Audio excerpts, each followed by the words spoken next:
ఈ సీజన్‌లో పచ్చి బఠానీ ఫ్రెష్‌గా దొరుకుతాయి. వాటితో మనము పన్నీర్ బఠానీ, వంకాయ బఠానీ, బంగాళదుంప బఠానీ లేదా ఫ్రైడ్ రైస్‌లో యూజ్ చేస్తాం. అలా కాకుండా ఇలా కర్రీ రెడీ చేసుకోవచ్చు. బఠానీలన్నీ ఒలిచిపెట్టేసుకొని శుభ్రంగా కడిగేసుకొని వాటిని కుక్కర్‌లో వేసేసుకోండి.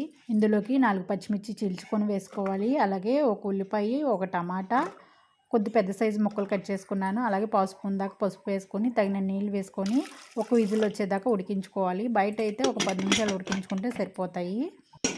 చూడండి ఈ విధంగా ఉడికితే సరిపోతుంది. ఇప్పుడు దీన్ని మ్యాష్ చేసుకోవాలి. మ్యాష్ చేసుకోవడం కూడా మరీ మెత్తగా మ్యాష్ చేయకండి. కొంచెం పొలుగ్గా ఉండేలా మ్యాష్ చేసేసుకోవాలి. ఈ విధంగా మ్యాష్ చేసుకొని ఇది పక్కకు తీసుకొని ఇందులోకి ఉప్పు వేసుకోండి. ఇది రైస్లోకి కానీ రోటీల్లోకి కానీ చాలా కమ్మగా ఉంటుంది.